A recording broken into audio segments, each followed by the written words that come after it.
bikin nangis. Guru teladan dan murid cantik pendiam, ternyata kerap lakukan hal ini di UKS saat sekolahan dalam keadaan kosong. Saat semua rahasianya terbongkar, semua orang dibuat syok.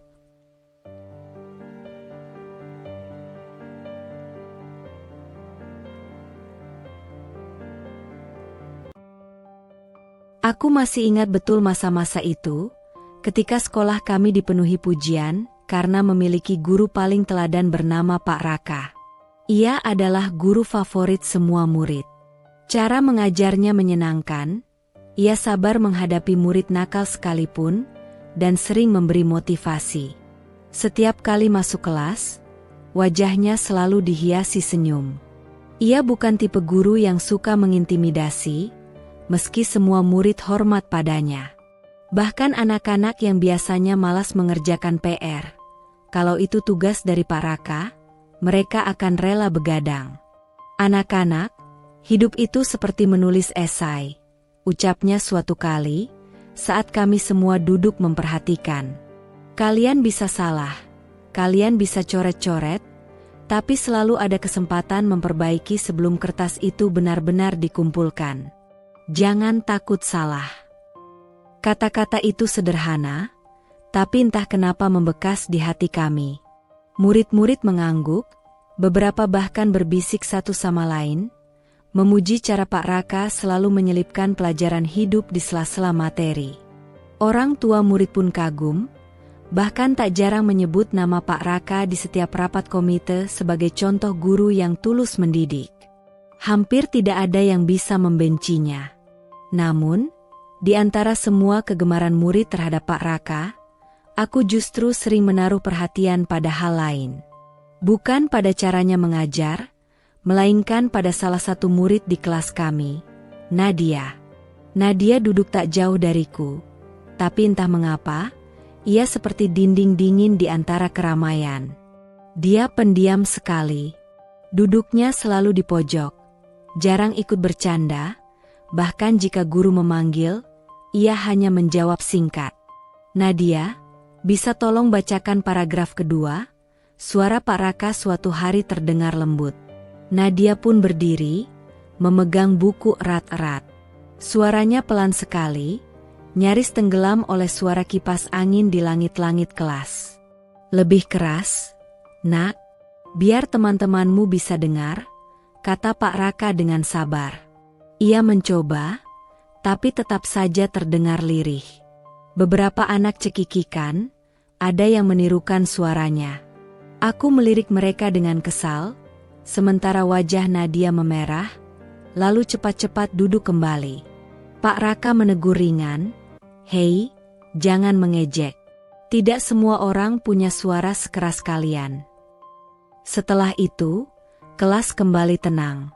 Tapi aku melihat jelas bagaimana Nadia menunduk, seperti ingin menghilang dari dunia. Yang aneh, setiap hari Nadia selalu pulang paling terakhir. Saat bel berbunyi, kami semua berebut keluar, ada yang ke kantin, ada yang langsung ke rumah. Tapi Nadia, ia tetap duduk, membereskan buku dengan sangat pelan, seolah sengaja menunggu semua orang pergi. Aku pernah melihatnya keluar gerbang saat sekolah sudah sepi, hanya satpam yang tersisa. Bahkan saat aku menunggu dijemput orang tuaku yang terlambat, Nadia masih di kelas. Hari itu, aku memberanikan diri menghampirinya. "Nat, kamu nggak pulang?" tanyaku, pura-pura santai. Dia kaget, menoleh cepat, lalu buru-buru menutup bukunya. "Nggak, maksudnya, sebentar lagi." Aku menduduki bangku di depannya. "Kok selalu terakhir? Kamu nunggu siapa, ya?" Nadia gelisah, matanya berputar mencari jawaban. "Enggak, aku cuma suka belajar lebih lama." Jawaban itu terdengar dibuat-buat. Aku menatapnya, mencoba membaca wajahnya, tapi ia segera menunduk, pura-pura sibuk. Tak lama kemudian, suara Pak Raka terdengar dari depan pintu. "Kalian masih di sini?" Aku dan Nadia serentak menoleh. Wajah Pak Raka tetap dengan senyum lembutnya. Iya, Pak. Saya lagi ngerapin buku, jawab Nadia cepat, suaranya hampir terburu-buru. Pak Raka melangkah masuk, berdiri tak jauh dari meja Nadia. Kamu rajin sekali, tapi jangan sampai pulang terlalu sore, nanti orang tua khawatir. Baik, Pak. Aku memperhatikan tatapan mereka berdua. Ada sesuatu yang sulit kujelaskan. Nadia tampak lebih gugup daripada biasanya. Sementara Pak Raka, entah kenapa senyumnya saat itu terasa berbeda. Hari-hari berikutnya, rasa penasaranku semakin besar. Aku mulai memperhatikan gerak-gerik Nadia lebih sering. Di kelas, ia tetap pendiam, hampir tak pernah berbicara dengan teman sekelas. Saat jam istirahat, ia duduk sendirian, memakan bekal yang tampak sederhana, hanya nasi dengan telur dadar atau tempe goreng. Aku pernah mencoba duduk di sebelahnya. Hai, kamu gak ikut ke kantin? Tanyaku. Nadia menoleh sekilas. Enggak, aku bawa bekal.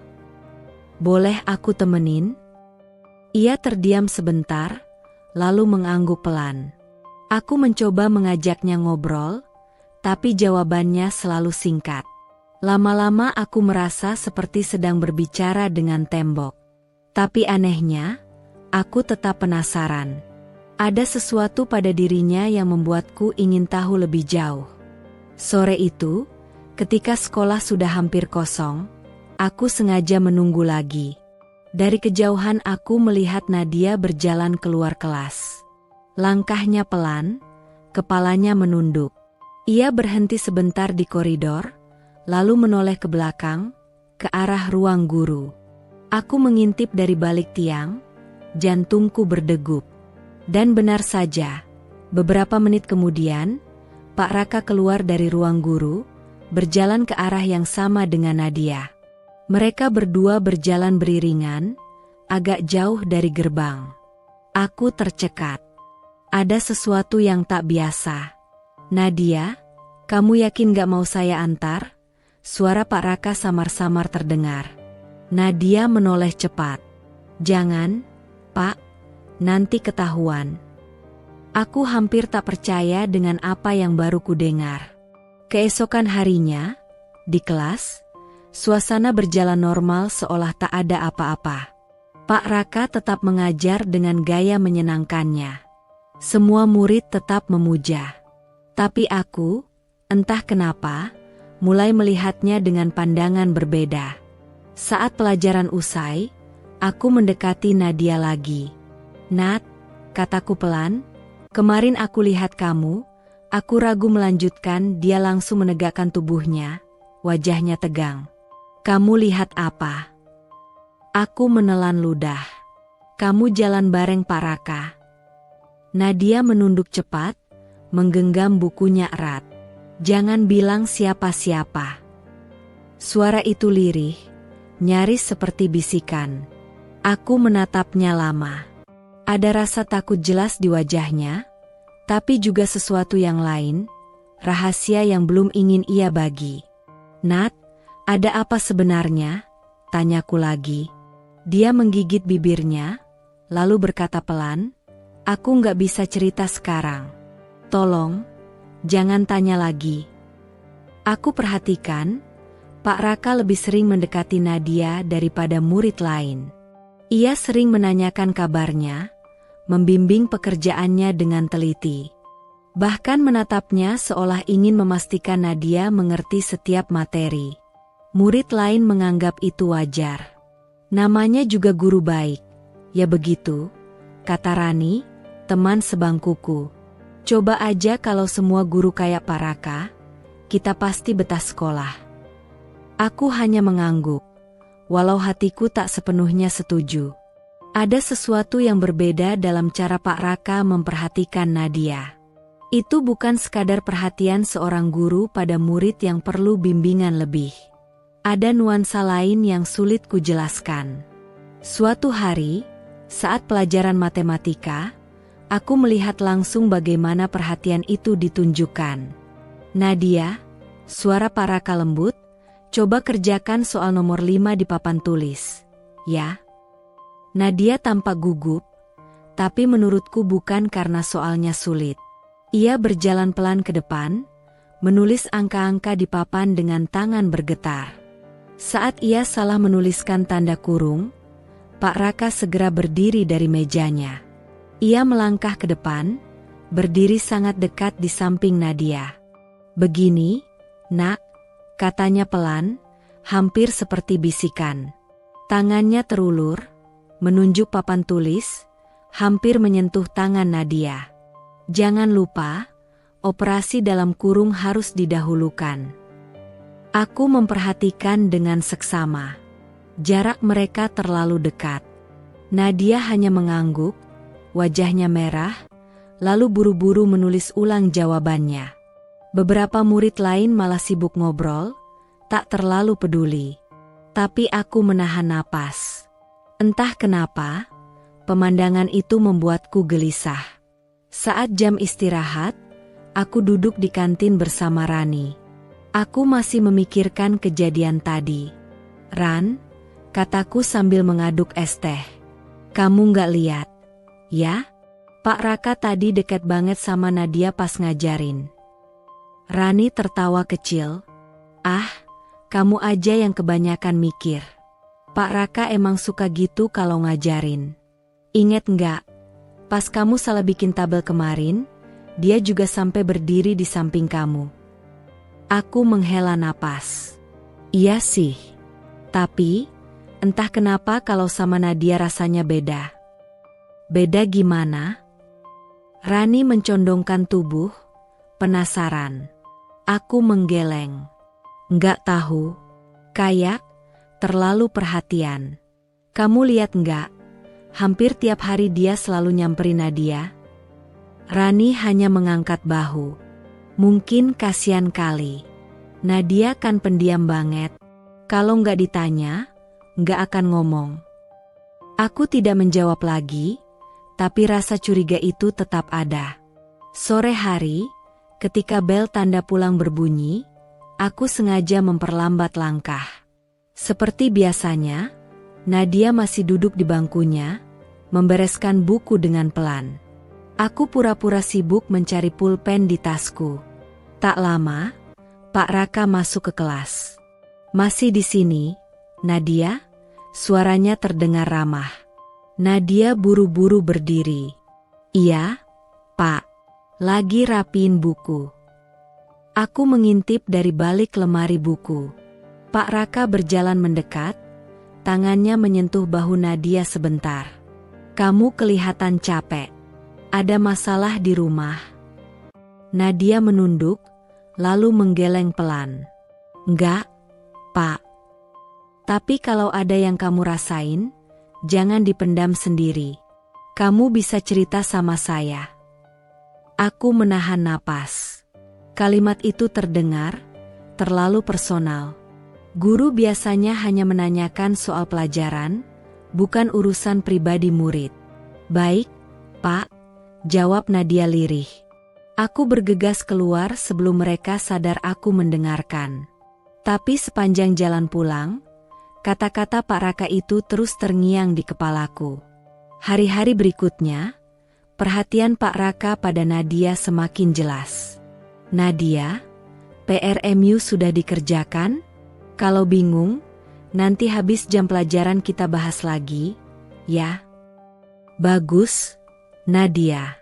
Kamu sudah jauh lebih rapi tulisannya.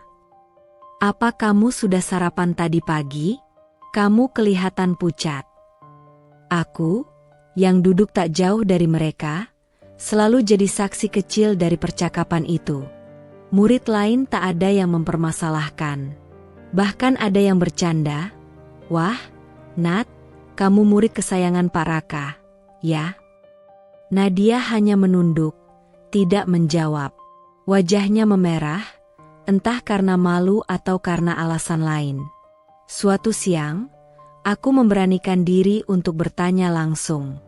"Nat," kataku saat kami sama-sama menunggu hujan reda di teras kelas.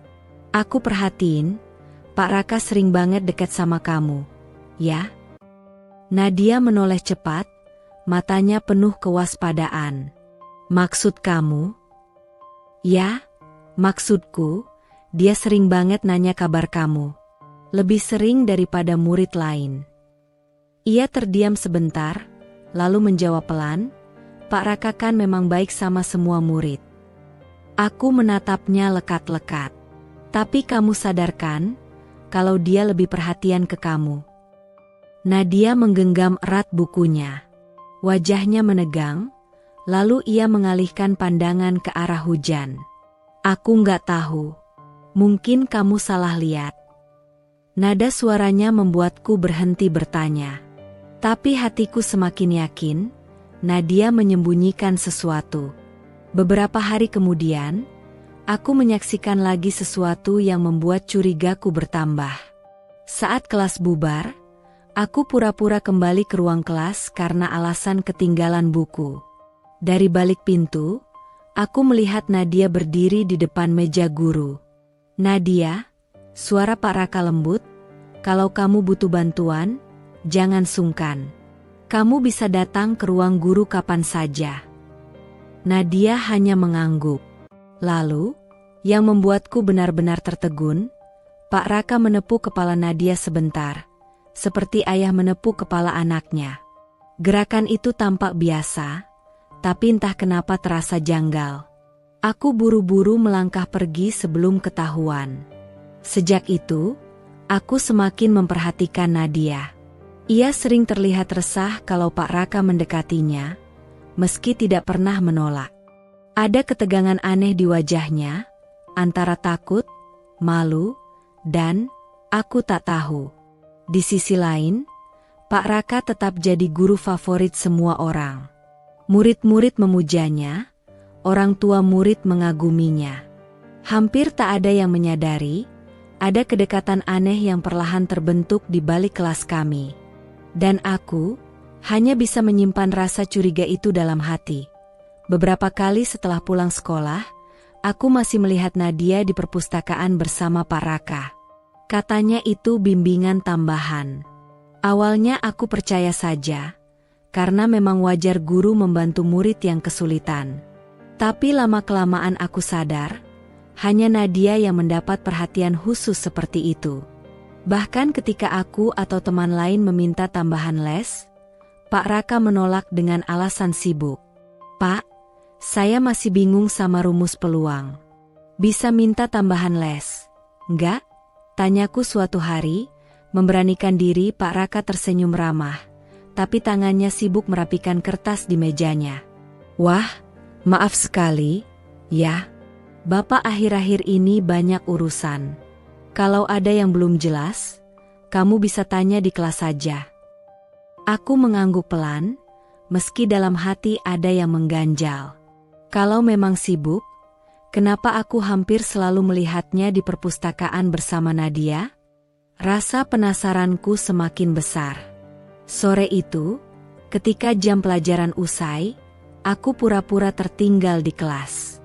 Dari jendela, aku memperhatikan halaman sekolah yang sudah mulai sepi. Hanya beberapa murid yang dijemput orang tuanya. Dan benar saja, beberapa menit kemudian, Nadia berjalan pelan menuju perpustakaan. Tak lama, Pak Raka muncul dari arah ruang guru, membawa beberapa buku tebal. Mereka masuk ke perpustakaan hampir bersamaan. Aku menggertakkan gigi. Bimbingan, katanya, gumamku lirih. Besoknya, aku sengaja bertanya pada Nadia saat jam istirahat. Kami duduk berdua di teras kelas, sambil menatap halaman sekolah yang ramai oleh anak-anak bermain. Nat, kamu sering banget ya belajar sama Pak Raka di perpustakaan? Tanyaku pura-pura santai. Nadia menoleh cepat, jelas kaget dengan pertanyaanku. Kamu lihat? Aku mengangguk. Iya, hampir tiap sore. Ia menggigit bibirnya, lalu menunduk. Itu cuma bimbingan tambahan. Tapi kok cuma kamu?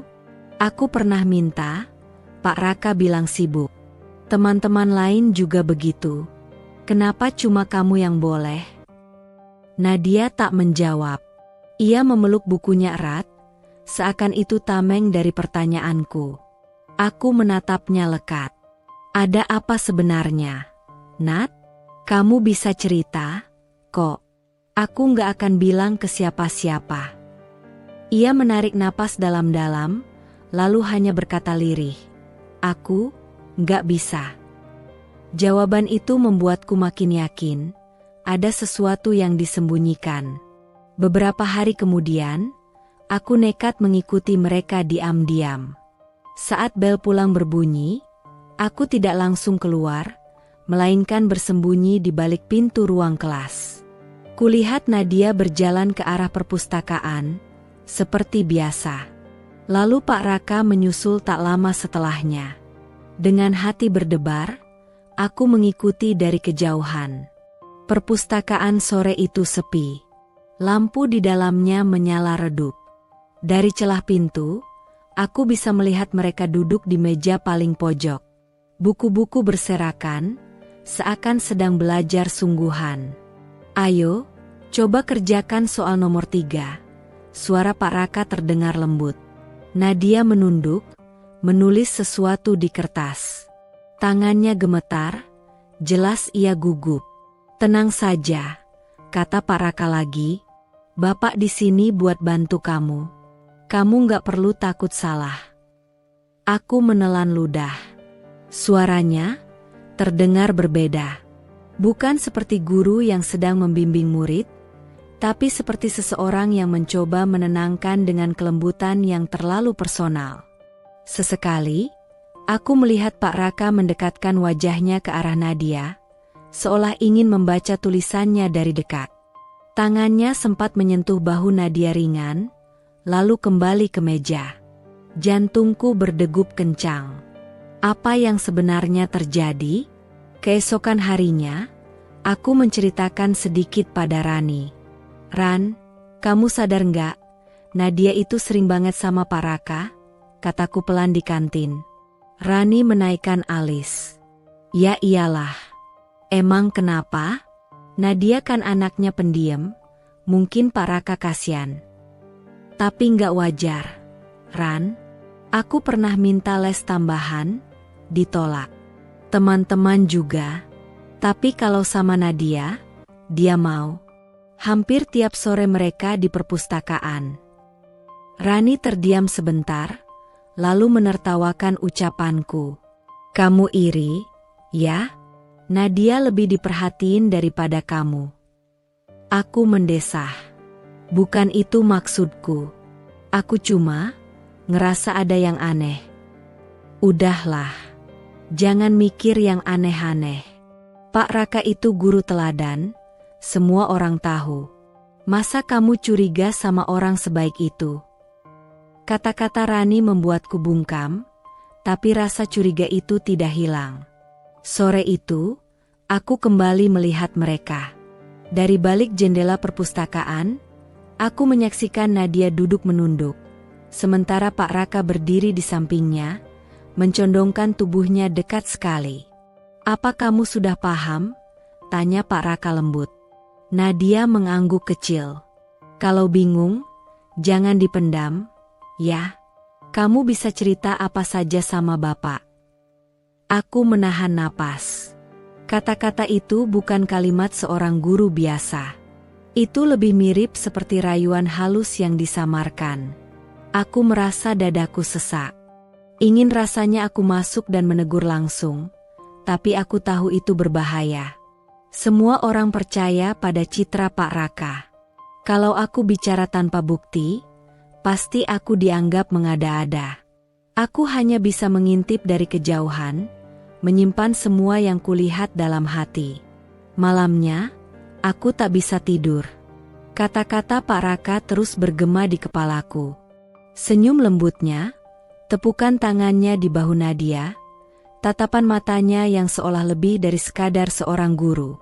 Aku bertanya pada diriku sendiri, apakah aku hanya salah paham?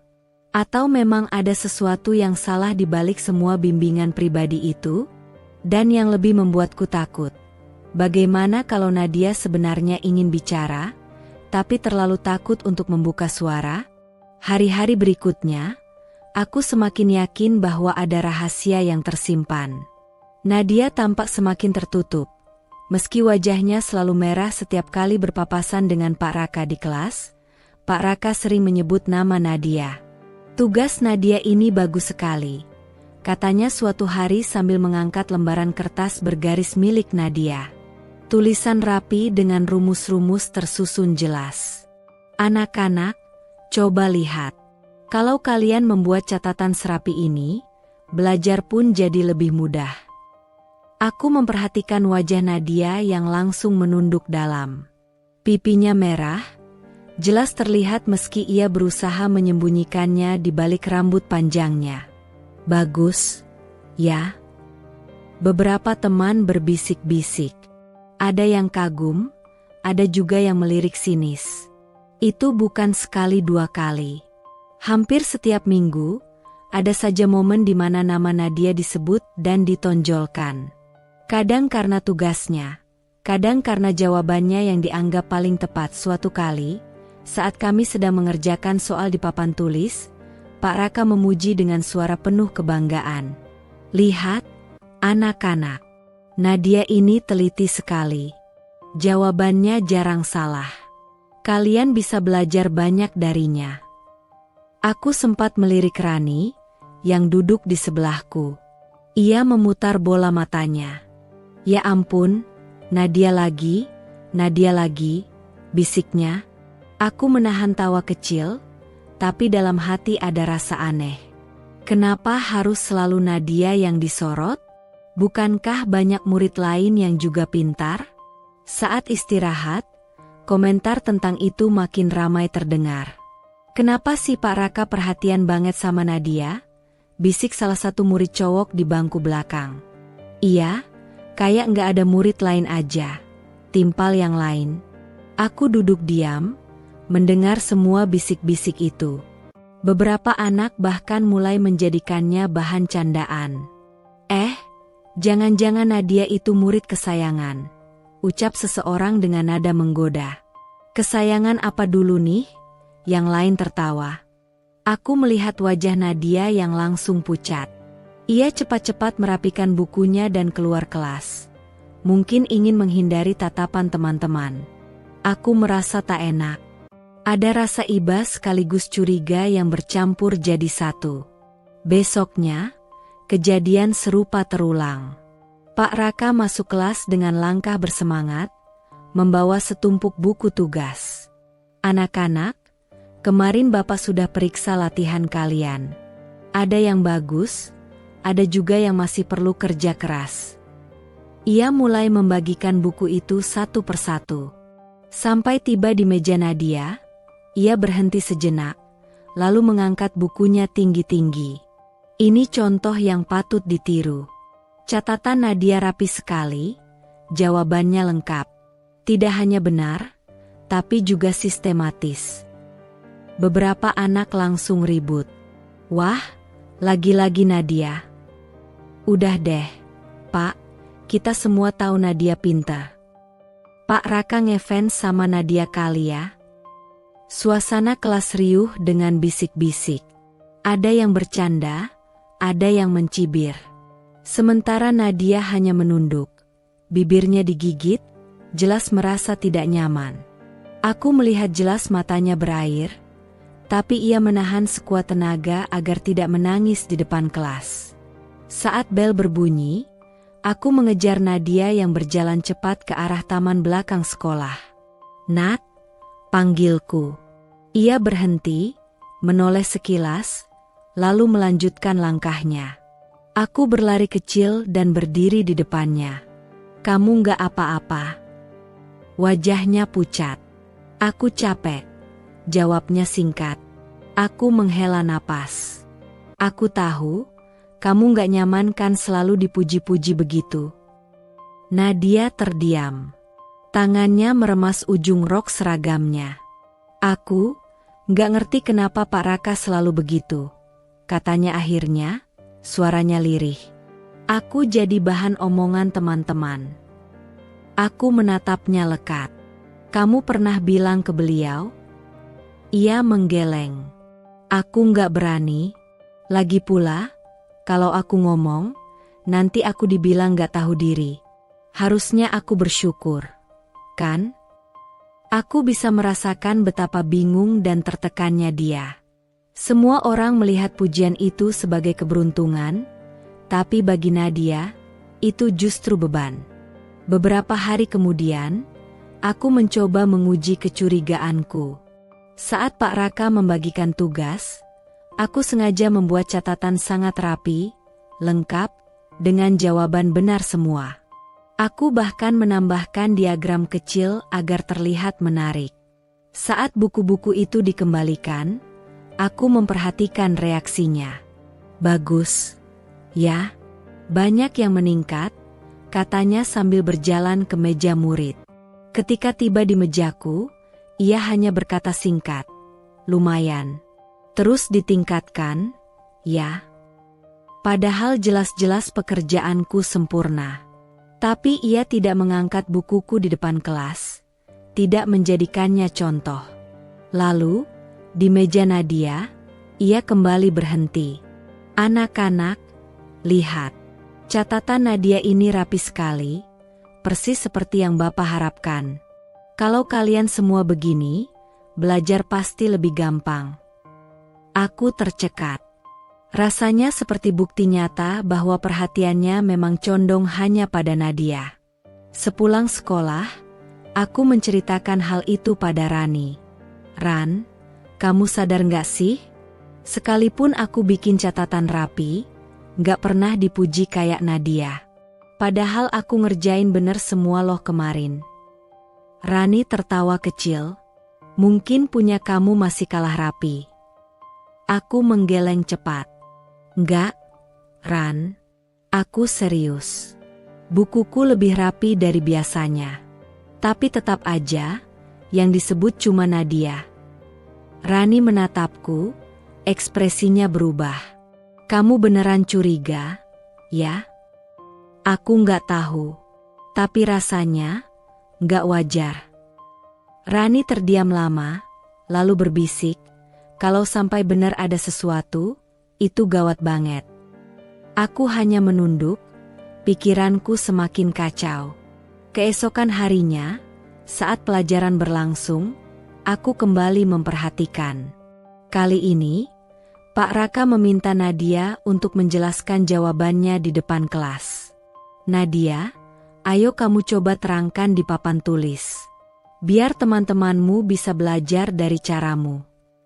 Nadia tampak gugup, tapi ia menurut. Saat ia menulis di papan, Pak Raka berdiri agak dekat. Matanya tak lepas dari sosoknya. Aku memperhatikan dengan seksama.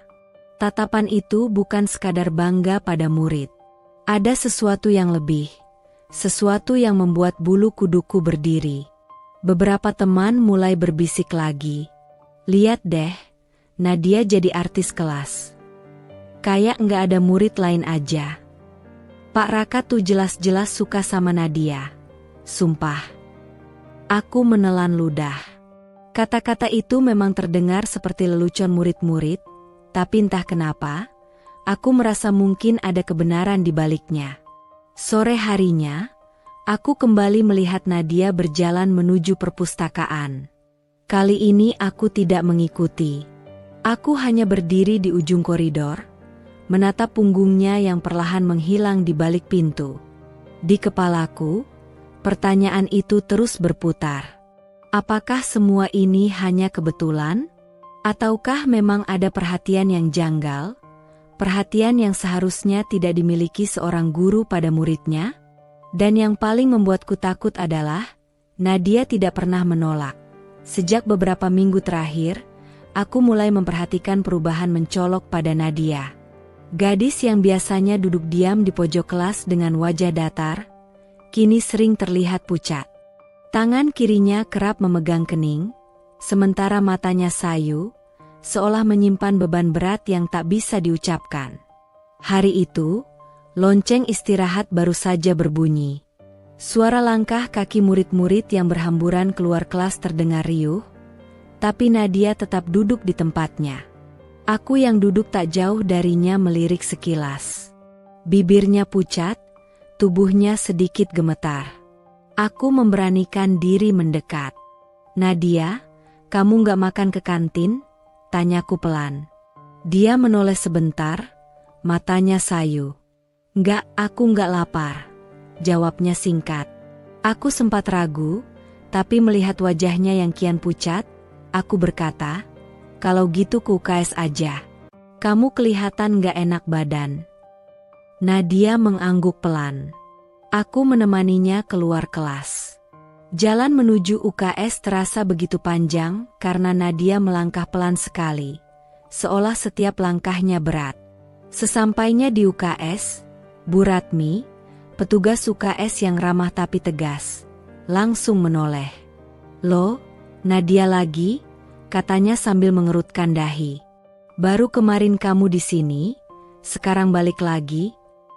Nadia hanya menunduk, diam.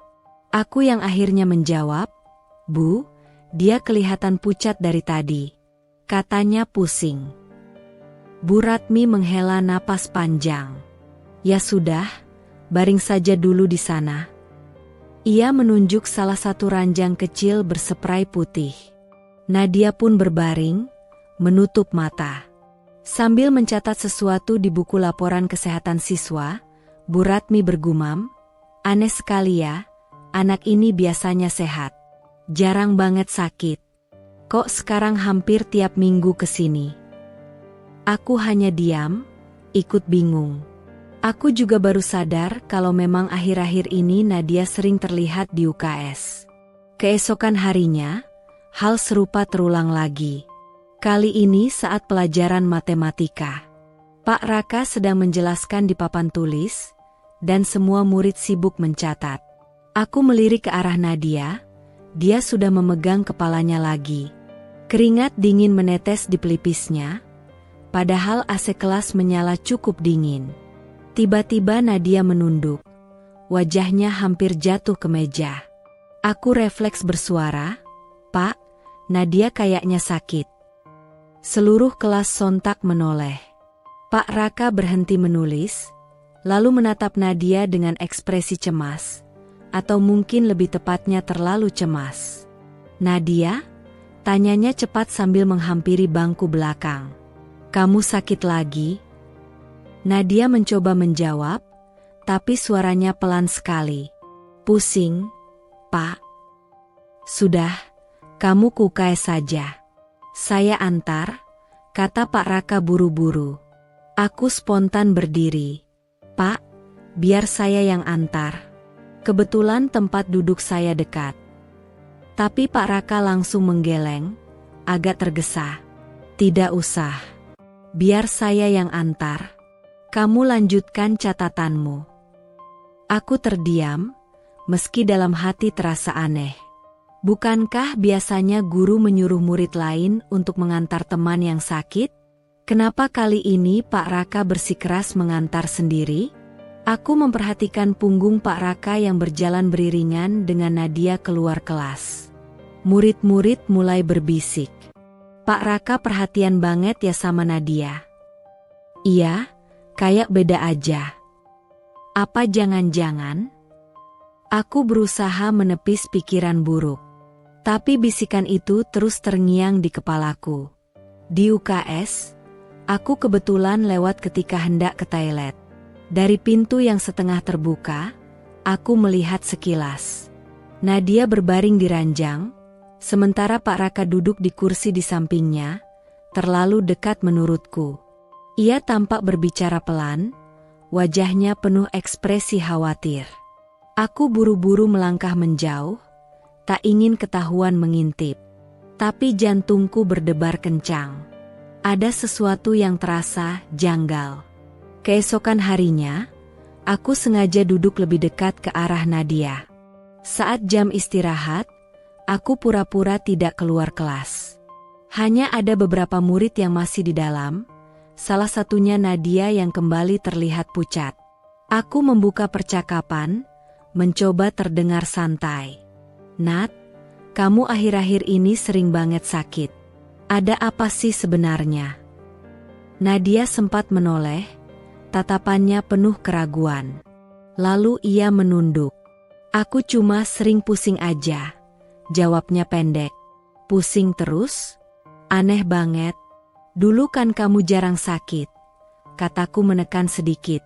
Dia tidak menjawab, hanya menggenggam tangannya erat di pangkuan. Aku bisa melihat jari-jarinya gemetar halus. Aku mendesah, mencoba lebih lembut. "Kalau memang ada masalah, cerita aja, Nat. Siapa tahu aku bisa bantu."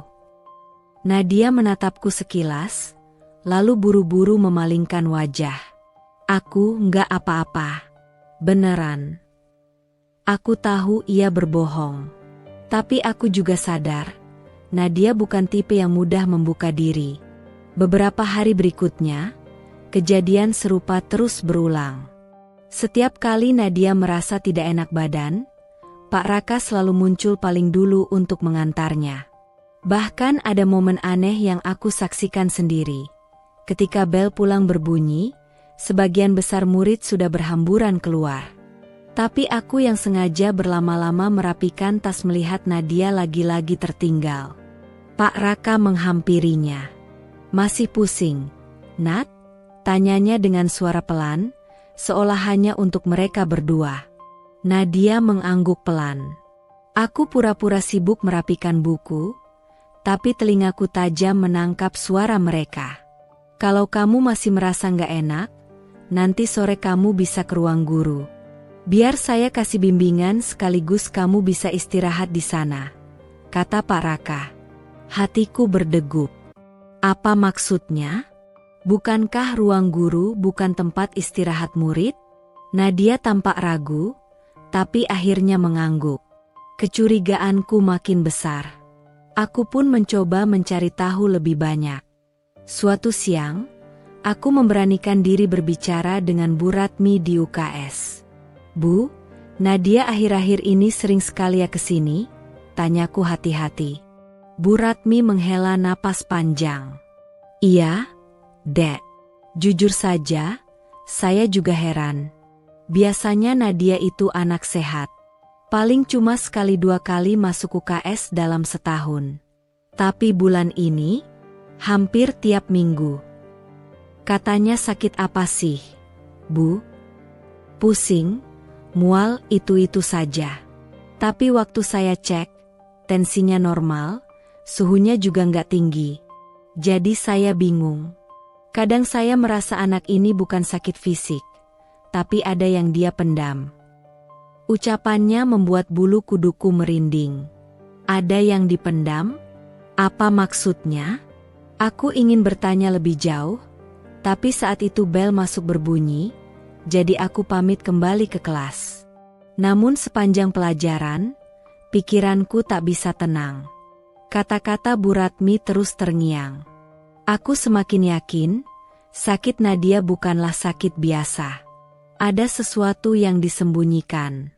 Dan anehnya, setiap kali ia merasa tidak enak badan, Pak Raka selalu ada, terlalu ada. Murid lain mulai memperhatikan juga. Suatu kali, saat jam kosong, temanku Rini menyenggol lenganku. Kamu sadar nggak? Kalau Nadia makin sering ke UKS sejak Pak Raka dekat sama dia." Aku pura-pura tak paham. "Maksudmu?" Rini mendengus. "Ya lihat aja. Kalau Nadia sakit, pasti yang heboh duluan Pak Raka. Kalau murid lain, paling disuruh temannya yang antar. Aneh banget, kan?"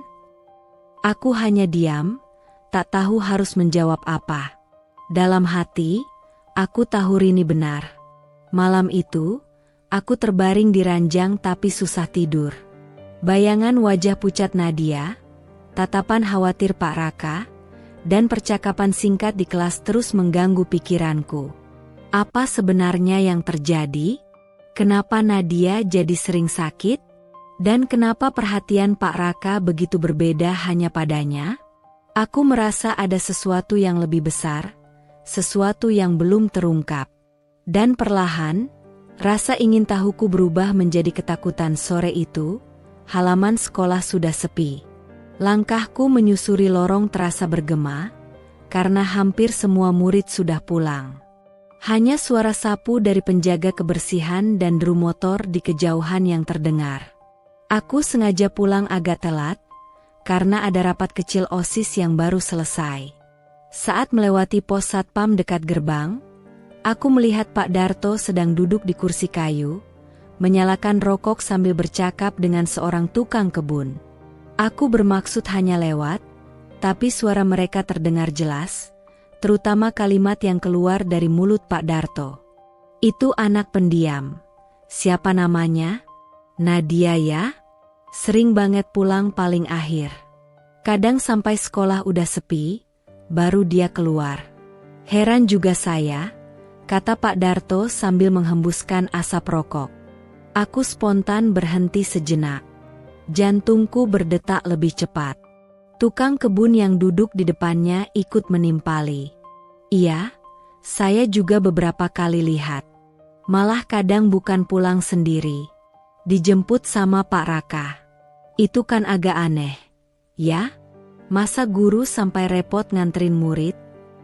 Pak Darto mengangguk pelan, wajahnya serius. Betul. Bukan sekali dua kali.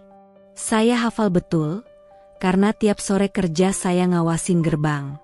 Kalau murid lain, paling pulang bareng temennya atau dijemput orang tua. Tapi kalau si Nadia itu, seringnya dia nunggu lama, kadang baru keluar sama Pak Raka. Aneh, kan? Aku berdiri kaku, pura-pura mengikat tali sepatu agar tidak terlalu mencolok. Tapi telingaku fokus mendengar setiap kata. Ada hawa dingin yang merambat ke tengkukku. Aku sebenarnya ingin langsung bertanya, tapi ada rasa takut yang menahan. Bagaimana kalau mereka mengira aku kepo berlebihan? Bagaimana kalau aku malah dianggap menjelekkan guru yang selama ini dielu-elukan sebagai teladan? Aku menunduk, lalu melangkah cepat keluar gerbang. Tapi suara percakapan tadi terus terngiang. Keesokan harinya, aku sengaja datang lebih pagi ke sekolah. Aku ingin memperhatikan dengan lebih teliti. Nadia masuk kelas seperti biasa. Diam, dengan tas ransel lusuh di punggungnya. Wajahnya masih pucat, seolah kurang tidur. Aku mencoba menyapanya. Pagi, Nat. Kamu pulang jam berapa kemarin? Tanyaku sambil menaruh tas di meja. Dia tampak sedikit kaget. Biasa. Agak sore. Sendirian? Tanyaku pura-pura santai. Nadia menunduk. Iya. Jawabannya cepat, seolah ingin mengakhiri percakapan. Aku mengangguk, pura-pura percaya. Padahal di kepalaku, suara Pak Darto semalam kembali terdengar, kadang malah dijemput sama Pak Raka. Hari-hari berikutnya aku mencoba lebih jeli. Benar saja, hampir setiap kali bel pulang berbunyi, Nadia selalu saja berlama-lama di kelas. Murid-murid lain sudah pulang, sementara dia masih membereskan buku, entah apa yang membuatnya begitu lambat. Dan anehnya, tidak lama kemudian Pak Raka muncul. Kadang ia berpura-pura menanyakan tugas, kadang hanya lewat dan berhenti di bangku Nadia. Lalu entah bagaimana, mereka keluar hampir bersamaan. Aku tidak bisa berhenti memikirkannya. Sore itu, aku kembali pulang agak telat. Aku sengaja berjalan lambat menuju gerbang, berharap melihat sesuatu. Benar saja. Dari kejauhan, aku melihat Nadia berdiri di dekat tangga kelas, menunggu. Tidak lama, Pak Raka keluar dari ruang guru dengan kunci motor di tangan. Mereka berbincang sebentar, lalu berjalan bersama ke arah parkiran. Aku menahan napas, bersembunyi di balik pilar. Dari posisi itu, aku bisa melihat jelas bagaimana mereka melangkah berdampingan. Sesekali Pak Raka bicara, Nadia hanya mengangguk kecil. Lalu, yang membuat hatiku semakin tidak tenang. Pak Raka membuka pintu mobilnya, dan Nadia masuk ke dalam. Dadaku berdegup kencang. Jadi benar kata Pak Darto, Nadia memang sering dijemput Pak Raka. Mobil itu melaju pelan keluar gerbang. Pak Darto yang sedang duduk di pos satpam sempat melirik, lalu menghela napas panjang. Aku melihat jelas wajahnya, ada guratan curiga di sana. Keesokan paginya, aku nekat menghampiri Pak Darto saat suasana masih sepi. "Pak," sapaku dengan hati-hati. Pak Darto menoleh, tersenyum. "Oh, kamu. Ada apa? Kok pagi-pagi nongkrong di sini?" Aku ragu sejenak, lalu berkata, "Kemarin saya lihat Nadia pulang naik mobil Pak Raka." "Emang sering ya begitu, Pak?" Pak Darto menatapku agak lama, seolah menimbang harus menjawab apa. Ia lalu mematikan rokok di asbak kaleng di meja. "Heh, kamu jangan salah paham, ya. Saya kan cuma satpam, kerja saya ngawasin keluar masuk orang. Tapi kalau ditanya, iya, sering." Saya juga heran. Murid lain paling dijemput orang tuanya. Tapi Nadia, kok sering bareng sama Pak Raka? Katanya bimbingan tambahan. Tapi masa sampai pulang bareng terus? Aku menggigit bibir. Tapi apa nggak aneh, Pak? Pak Darto menarik napas panjang. Ya jelas aneh. Tapi saya nggak bisa ngomong sembarangan. Pak Raka itu kan guru teladan. Semua orang suka sama dia. Kalau saya asal ngomong, bisa-bisa saya yang kena masalah. Ucapannya menusukku. Benar juga.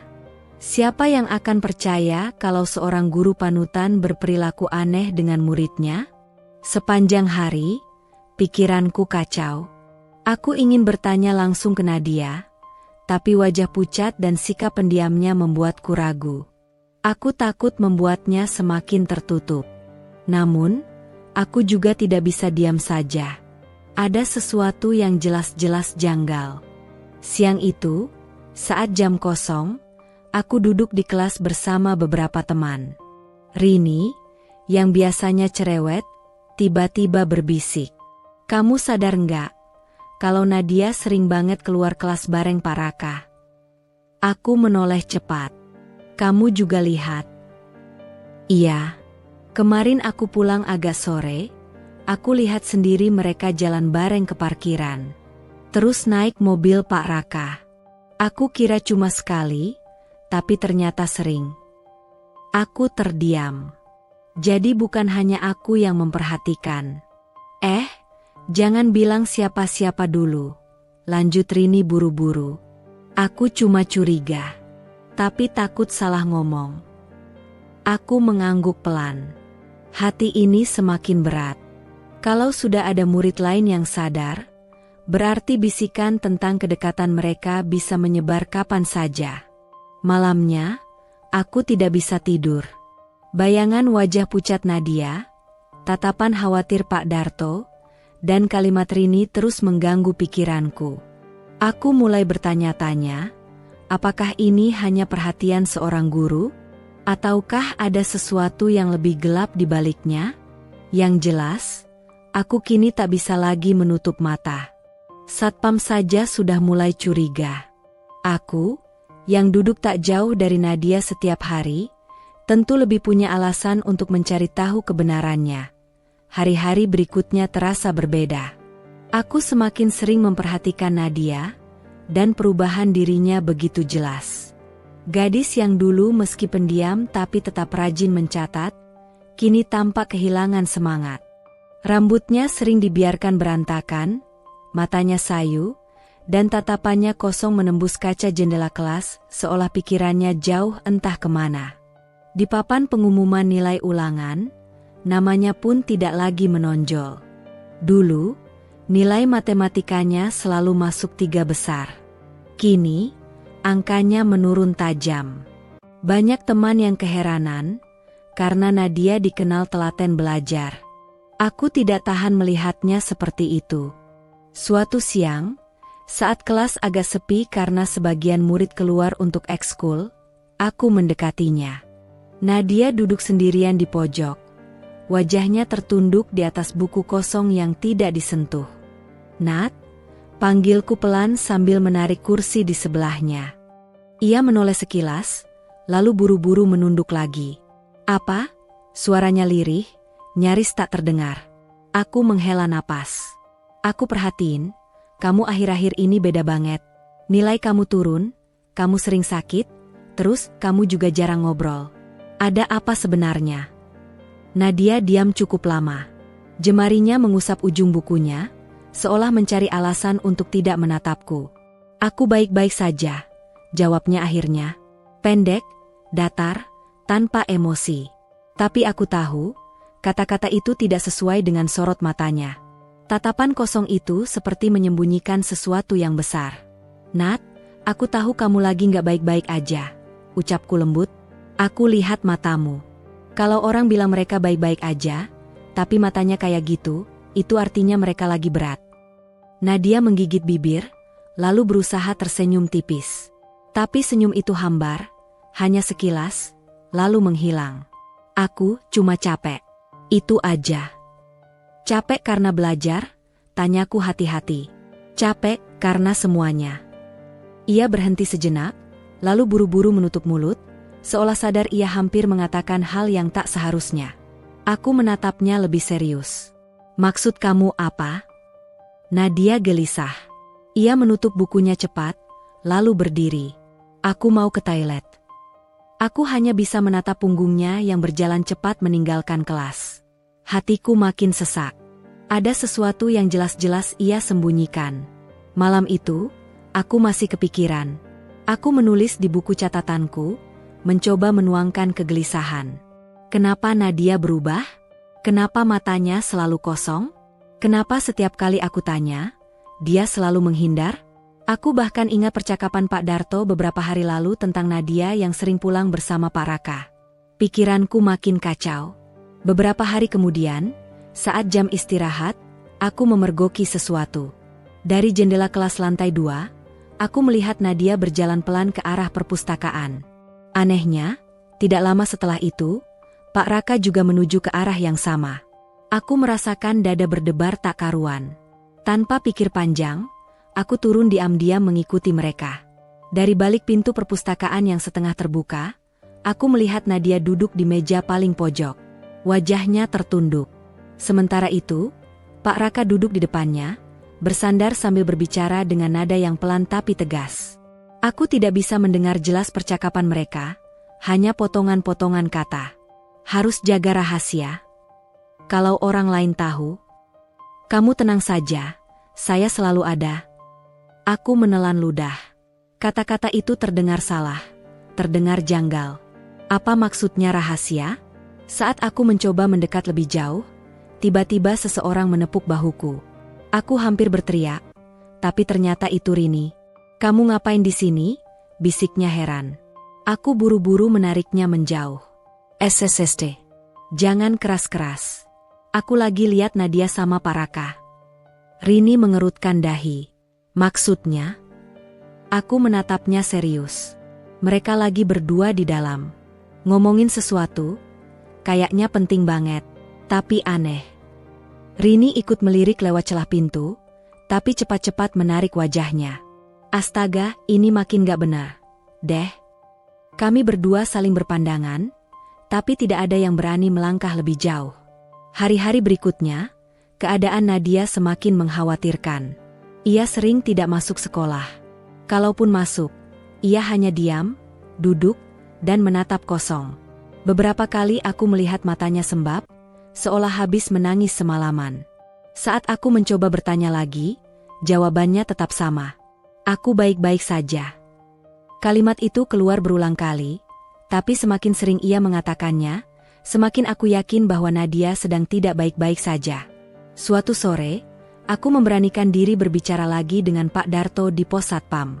"Pak," kataku pelan, "Nadia akhir-akhir ini murung banget. Kayak ada yang dia sembunyiin."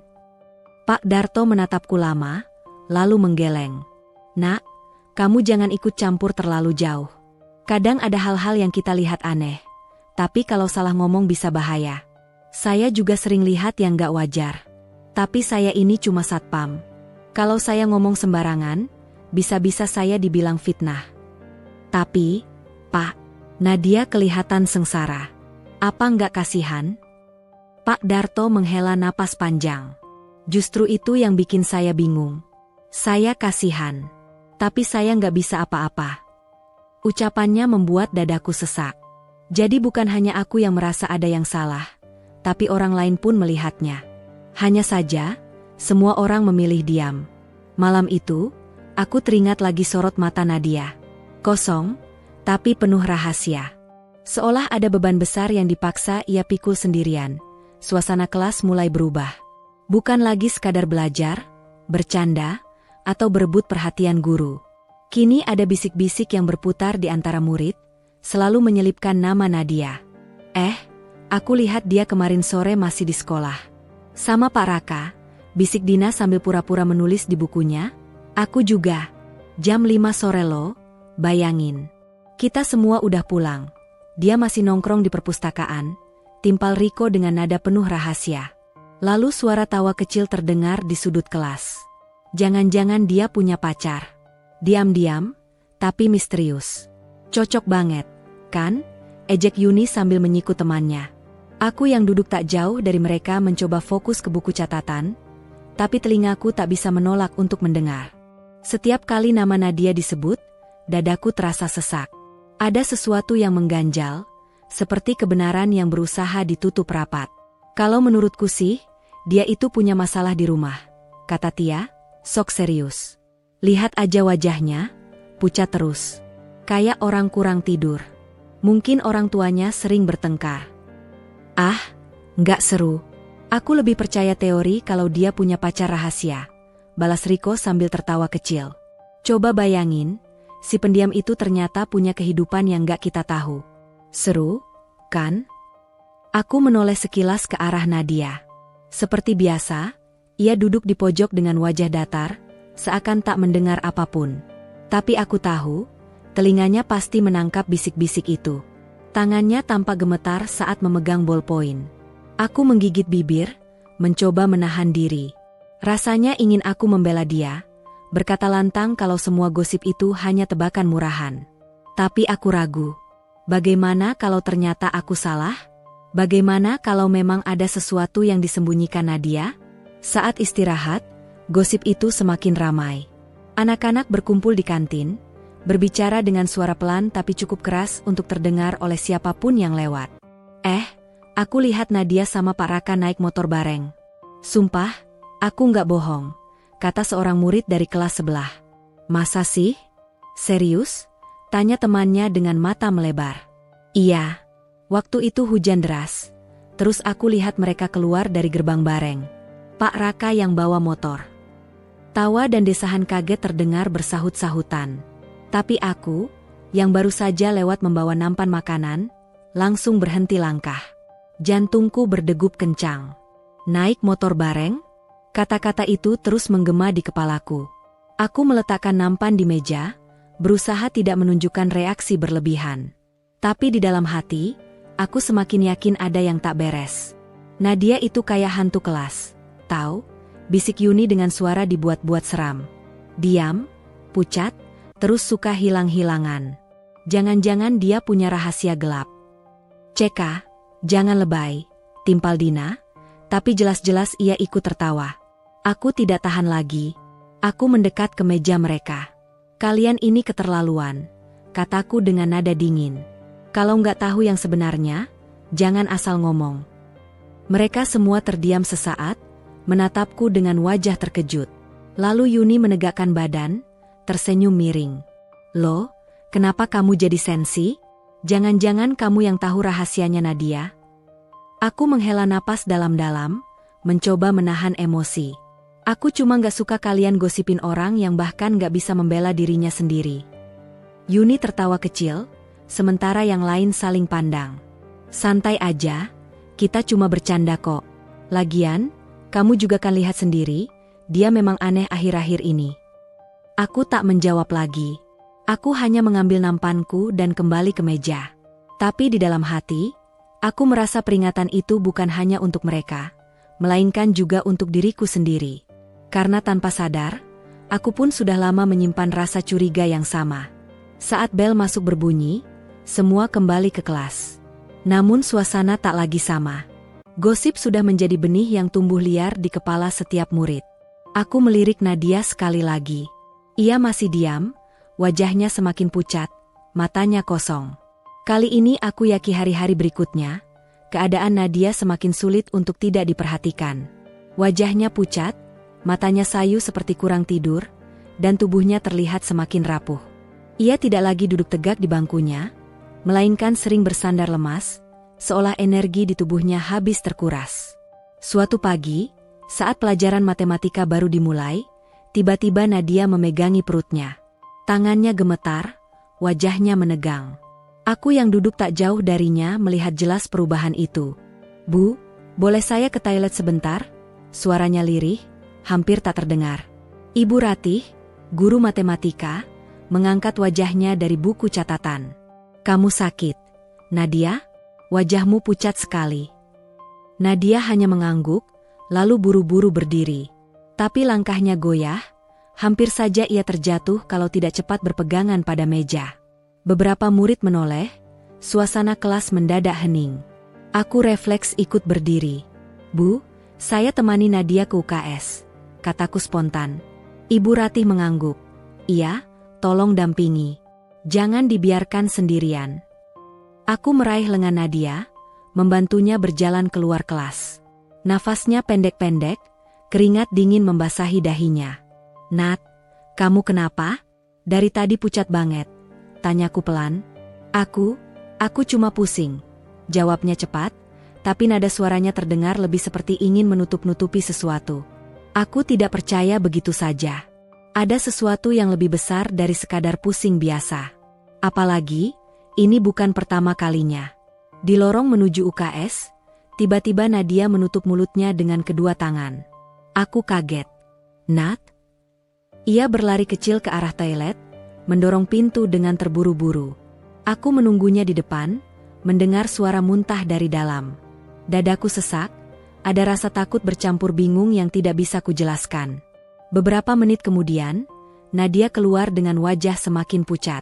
Bibirnya bergetar, matanya menghindari tatapanku. "Aku baik-baik aja," katanya lagi, kali ini lebih tegas, seolah ingin menutup percakapan. Aku hanya bisa mengangguk. Meski jelas sekali ia tidak baik-baik saja. Kami pun melanjutkan langkah ke UKS. Sesampainya di sana, Bu Lina, petugas UKS, mengernyitkan dahi.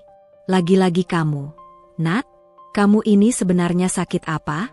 Baru kemarin kamu datang, bilang pusing juga." Nadia hanya diam, menunduk. Bu Lina menatapku, seakan berharap aku bisa memberi penjelasan. Aku menggeleng pelan, tanda tidak tahu. "Ayo baring dulu, Nat," kata Bu Lina akhirnya. Ia membantu Nadia berbaring di ranjang UKS, lalu memberikan kompres dingin di dahinya. Aku duduk di kursi, memperhatikan wajah Nadia yang semakin muram. Ada luka yang tak terlihat di balik tatapannya, tapi ia tidak membiarkan siapapun tahu. Beberapa menit kemudian, langkah cepat terdengar dari luar. Aku menoleh, dan di ambang pintu berdirilah Pak Raka. Nafasnya agak terengah, wajahnya jelas cemas. "Bagaimana Nadia?" tanyanya cepat, matanya langsung tertuju pada murid itu. Aku tercekat.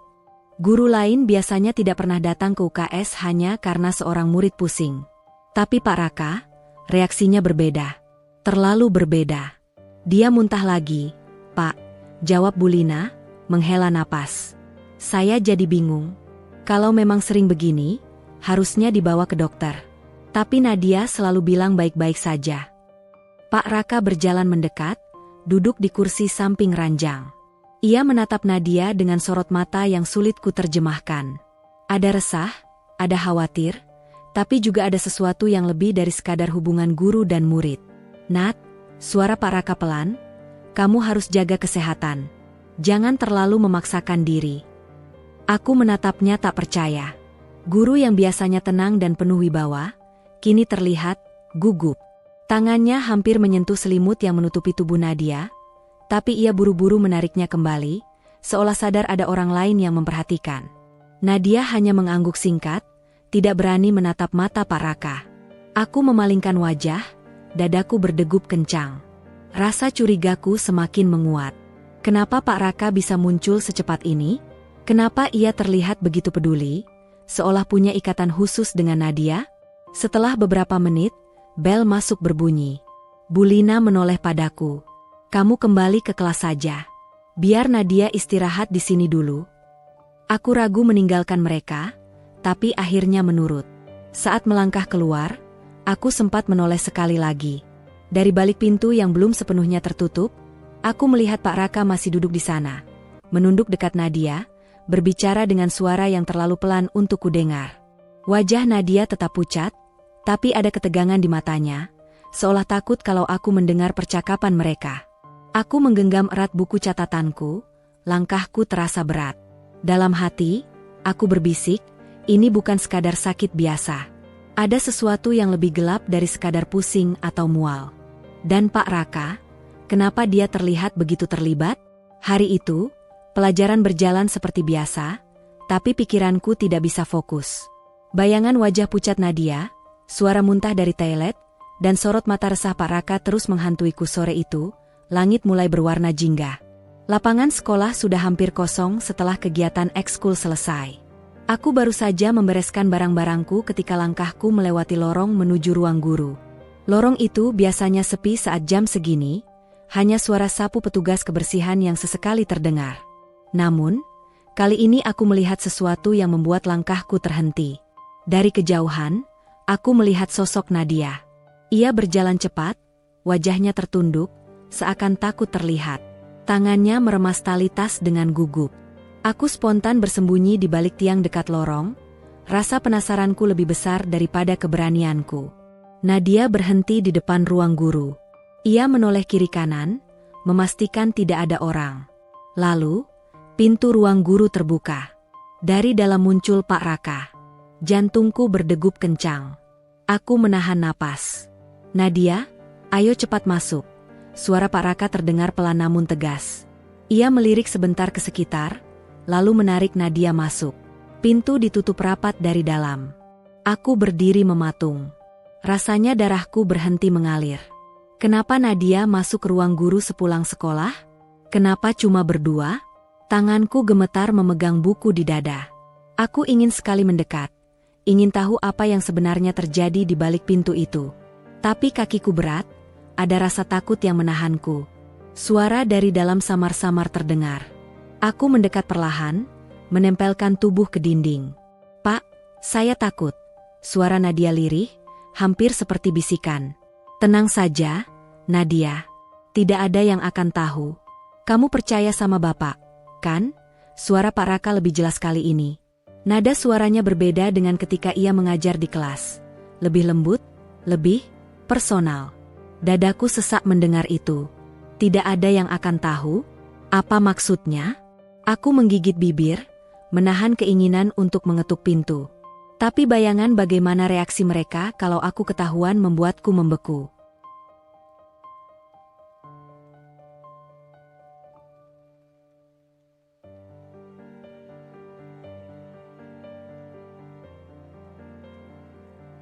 Dari dalam, kudengar suara kursi digeser. Lalu suara langkah mendekat ke pintu. Aku segera mundur, menunduk di balik tiang. Pintu terbuka sedikit, tapi hanya untuk memastikan lorong sepi. Aku melihat sekilas wajah Pak Raka, penuh kewaspadaan. Setelah yakin tak ada siapa-siapa, ia menutup pintu lagi. Aku berdiri kaku, napasku tak beraturan. Nat, kamu harus kuat. Jangan sering terlihat lemah di depan orang lain.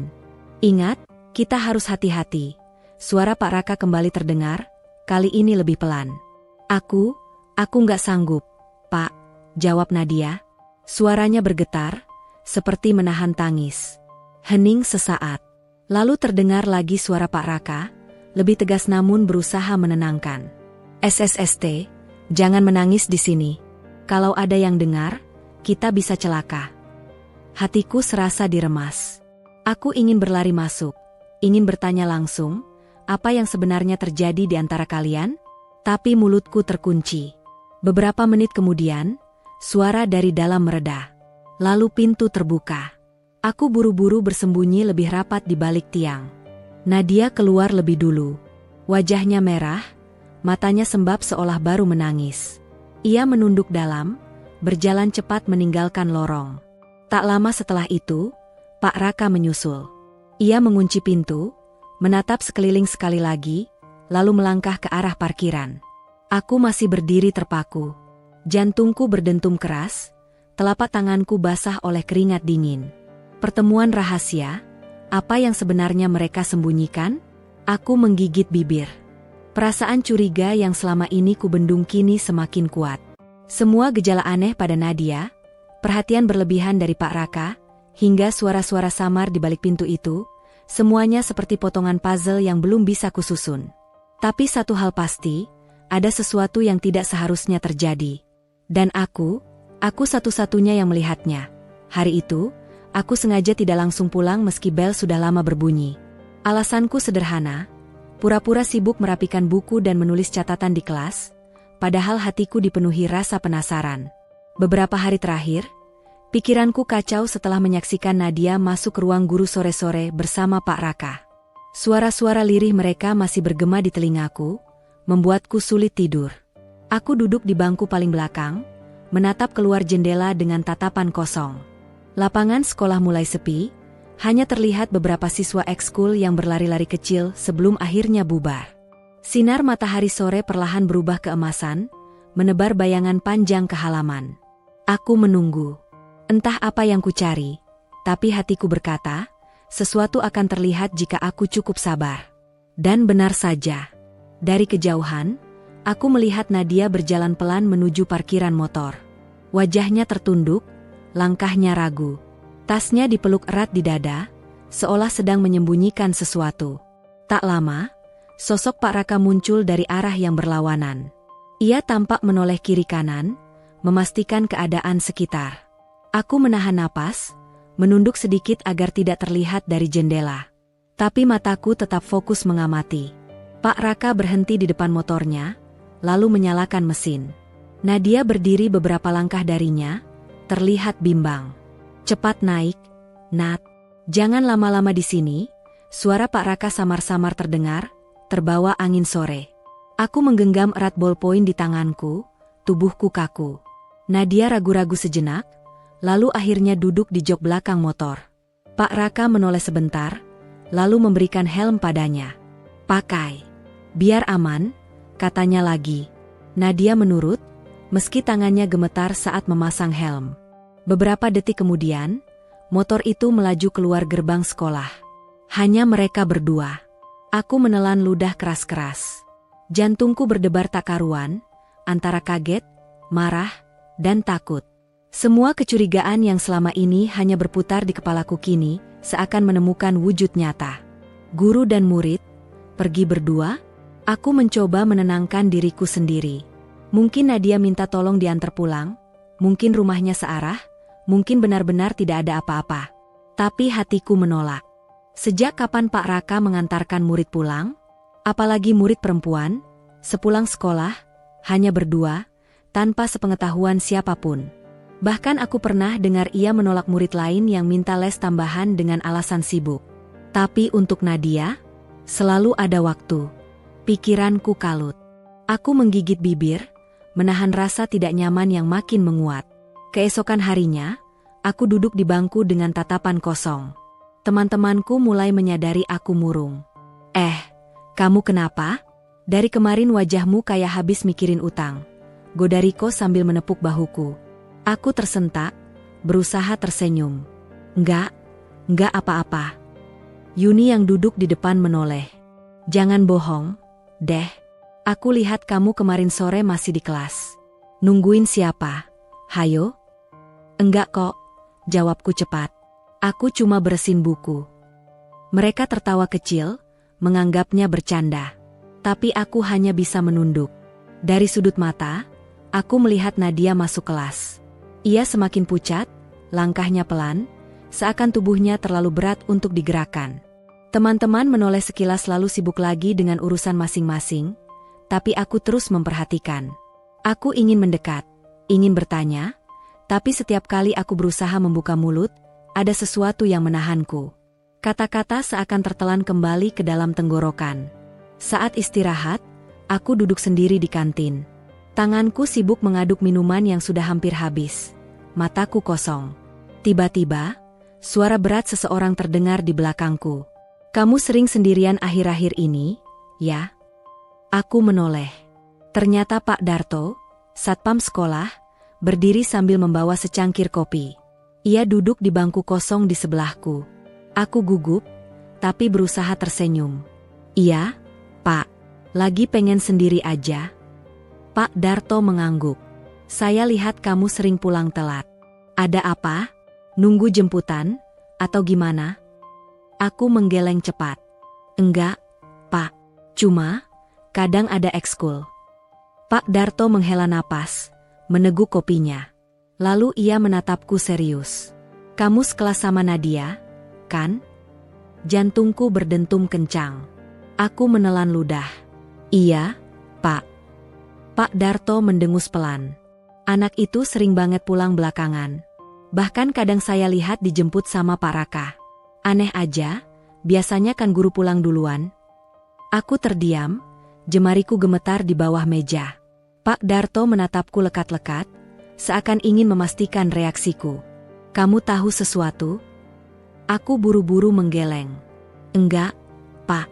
Saya juga cuma lihat dia sering di sekolah sampai sore." Satpam itu mengangguk pelan, tapi wajahnya jelas masih menyimpan curiga. Ya sudah. Hati-hati aja, Nak. Kadang yang kelihatan baik belum tentu benar-benar baik." Kalimat itu menusukku seperti pisau. Aku tidak bisa lagi berpura-pura. Semua tanda yang muncul, perhatian berlebihan di kelas, pertemuan rahasia di ruang guru, wajah pucat Nadia, hingga motor yang membawanya pergi bersama Pak Raka, semua itu tidak bisa kuanggap kebetulan. Aku duduk terpaku. Dalam hati, suara lirih berbisik. Aku sudah mencium rahasia mereka. Hari-hari berikutnya, aku mulai memperhatikan hal-hal kecil yang sebelumnya tak pernah kukira penting. Pak Raka, yang biasanya mengajar dengan penuh semangat, senyum ramah, dan langkah tenang, kini tampak berbeda. Pernah suatu kali, saat pelajaran bahasa Indonesia, ia menulis contoh kalimat di papan tulis. Murid itu rajin belajar setiap hari. Tapi entah kenapa, huruf-hurufnya berantakan, beberapa kata tertukar, dan ia malah menulis, murid itu belajar setiap rajin hari. Kelas langsung riuh. "Loh, Pak, salah tulis, tuh," celetuk Riko sambil tertawa. "Wah, Pak Raka grogi ya," tambah Dina, membuat teman-teman ikut tertawa kecil. Biasanya, Pak Raka akan membalas dengan senyum dan gurauan ringan. Tapi kali ini, wajahnya justru memerah. Ia buru-buru menghapus tulisannya, bahkan agak terburu-buru sampai kapurnya patah. Maaf. Tadi kurang fokus," katanya cepat, lalu menuliskan ulang kalimat itu dengan tergesa. Aku memperhatikan wajahnya. Ada garis tegang di dahinya, matanya bergerak resah. Itu bukan sekadar salah tulis biasa. Ada sesuatu yang membebaninya. Beberapa murid mungkin tidak terlalu peduli. Mereka hanya menganggap guru bisa saja salah seperti manusia lain. Tapi aku tahu. Sejak pertemuan rahasia sore itu, sejak aku melihat Nadia dibonceng motornya, bayangan wajah Pak Raka yang tiba-tiba berubah penuh kecemasan kini selalu menempel di benakku. Dan setiap kali ia menatap kelas, aku merasa sorot matanya sering berhenti sebentar di arah bangku Nadia. Suatu siang, saat jam pelajaran hampir usai, Yuni berbisik padaku. Kamu lihat nggak? Pak Raka tuh aneh akhir-akhir ini. Kayak gampang panik." Aku pura-pura tidak peduli. Mungkin lagi banyak kerjaan." Tapi Yuni tidak berhenti. "Atau, lagi ada masalah pribadi?" Hehehe. Ia tertawa pelan, lalu menoleh ke arah Nadia. "Jangan-jangan." Aku cepat menoleh padanya. "SSST. Jangan sembarangan ngomong." Suaraku lebih keras dari yang kupikirkan. Beberapa murid langsung menoleh. Aku buru-buru menunduk, wajahku panas. Pak Raka sendiri sempat melirik ke arahku, Seakan curiga kenapa aku tiba-tiba bersuara keras. Tatapannya hanya sekilas, tapi cukup membuat jantungku berdebar tak karuan. Setelah kelas bubar, aku sengaja memberanikan diri menghampiri Nadia. Ia sedang merapikan bukunya dengan lamban, wajahnya pucat seperti biasa. "Nat," panggilku pelan. Ia menoleh sebentar, lalu menunduk lagi. "Apa?" Aku menghela napas, mencoba merangkai kata. Kamu baik-baik aja, kan? Soalnya akhir-akhir ini..." "Aku baik-baik aja," potongnya cepat. Suaranya datar, tapi aku bisa melihat jemarinya yang gemetar. Aku menatapnya dalam, berusaha mencari celah. "Kalau ada apa-apa, kamu bisa cerita. Ke aku, maksudnya." Nadia terdiam sesaat. Bibirnya sempat terbuka, seakan ingin mengatakan sesuatu. Tapi kemudian ia menutupnya kembali, memalingkan wajah. "Aku harus pulang." Ia bergegas keluar kelas, meninggalkanku dengan rasa penasaran yang semakin menyesakkan dada. Malam harinya, aku tidak bisa tidur. Bayangan wajah Pak Raka yang tegang, tatapan Nadia yang kosong, dan percakapan mereka di ruang guru terus berputar di kepalaku. Aku berguling di tempat tidur, menatap langit-langit kamar yang gelap. Apa sebenarnya yang sedang mereka sembunyikan? Kenapa Pak Raka terlihat seperti menanggung beban besar? Dan kenapa Nadia selalu semakin pucat, semakin murung? Aku menarik selimut sampai ke dagu, tubuhku gemetar. Rasanya seperti aku sedang membawa rahasia besar yang sewaktu-waktu bisa meledak. Dan yang lebih menakutkan, aku sendirian mengetahuinya. Keesokan harinya di sekolah, aku kembali duduk di kelas sambil memperhatikan Pak Raka. Ia mencoba mengajar seperti biasa, tapi suaranya bergetar ketika memanggil nama Nadia untuk membaca soal. "Nadia, coba bacakan kalimat nomor 3. Nadia berdiri pelan. Suaranya lirih, bahkan beberapa murid bersorak mengejek. "Keras dikit dong, Nat, nggak kedengeran." Pak Raka langsung menepuk meja. "Sudah, jangan mengganggu. Dengarkan baik-baik." Kelas hening. Semua murid menatapnya kaget. Biasanya Pak Raka sabar, bahkan saat ada yang ribut sekalipun. Tapi kali ini ia meledak begitu saja hanya karena gurauan kecil. Aku memperhatikan wajahnya. Rahangnya mengeras, matanya berkilat. Tapi kemudian, seolah sadar, ia menarik napas panjang dan melunak. "Maaf. Lanjutkan, Nat." Suasana kelas jadi canggung. Nadia membaca perlahan, matanya tetap menunduk. Aku menatap mereka bergantian, merasakan jantungku berdegup kencang. Ada sesuatu di antara mereka. Sesuatu yang semakin sulit ditutupi. Dan kini, aku bukan satu-satunya yang mulai melihat kejanggalan itu. Hari itu, suasana kelas terasa berbeda. Biasanya meski pendiam, Nadia masih mau menanggapi ketika aku menyapanya. Tapi kali ini, ia lebih dingin dari sebelumnya. Aku sengaja duduk di sebelahnya saat jam istirahat, mencoba membuka percakapan. "Nat, kamu udah makan? Aku bawa roti lebih. Mau?" tanyaku sambil menyodorkan plastik kecil. Ia menoleh sebentar, lalu menggeleng pelan. "Enggak, makasih." Aku tersenyum kikuk, berusaha tetap hangat. "Kamu akhir-akhir ini kelihatan capek banget. Kalau ada yang bisa aku bantu." Belum sempat aku menyelesaikan kalimat, Nadia tiba-tiba menunduk dalam-dalam. Suaranya lirih, nyaris tak terdengar. "Tolong jangan tanya apapun, aku mohon." Aku tertegun. Tanganku yang masih memegang plastik roti terasa kaku. Matanya tetap menatap meja, tapi aku bisa melihat bahunya sedikit bergetar. "Kenapa, Nat?" "Aku cuma pengin kamu gak ngerasa sendirian," ucapku hati-hati. Nadia menggigit bibir, lalu menggeleng keras. "Aku nggak bisa cerita. Kalau aku bilang, semuanya bakal hancur." Kalimat itu membuat bulu kuduku berdiri. Ada getar ketakutan di suaranya, seperti seseorang yang sedang menyembunyikan rahasia besar dan berbahaya. Aku ingin menekan lebih jauh, tapi tatapan memohon dari matanya menghentikanku. Tatapan itu jelas berkata, "Jangan teruskan." Sejak saat itu, Nadia benar-benar menjaga jarak. Ia lebih sering duduk sendiri, bahkan saat kami biasanya belajar kelompok. "Kenapa sih dia makin aneh?" gumam Yuni suatu hari. "Kalau aku sih, males deket-deket. Kayak bawa aura seram. Aku hanya diam. Dalam hati aku kesal mendengar ucapan Yuni, tapi aku juga tidak bisa menyalahkan mereka. Dari luar, memang sulit memahami sikap Nadia. Tapi aku tahu, itu bukan sekadar masalah biasa. Ada sesuatu yang membebaninya sampai ia memilih menutup diri rapat-rapat. Suatu sore, aku memberanikan diri lagi.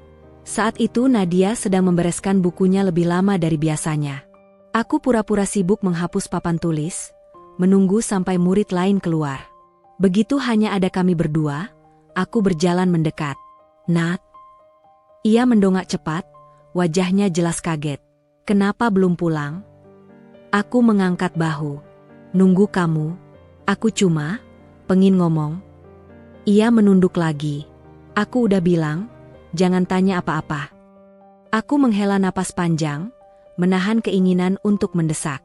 "Oke, aku nggak bakal tanya.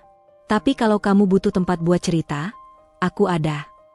Nadia terdiam, bibirnya bergetar seolah ingin mengatakan sesuatu. Tapi akhirnya ia hanya mengangguk singkat, lalu buru-buru keluar kelas. Aku menatap punggungnya yang menjauh dengan perasaan campur aduk. Aku tahu ia ingin bicara. Tapi sesuatu, atau seseorang, membuatnya ketakutan. Malam itu, aku kembali gelisah. Kata-kata Nadia terngiang-ngiang di kepalaku. Kalau aku bilang, semuanya bakal hancur. Hari itu matahari terasa menyengat lebih dari biasanya. Lapangan sekolah penuh dengan sorak-sorai siswa yang mengikuti acara olahraga tahunan.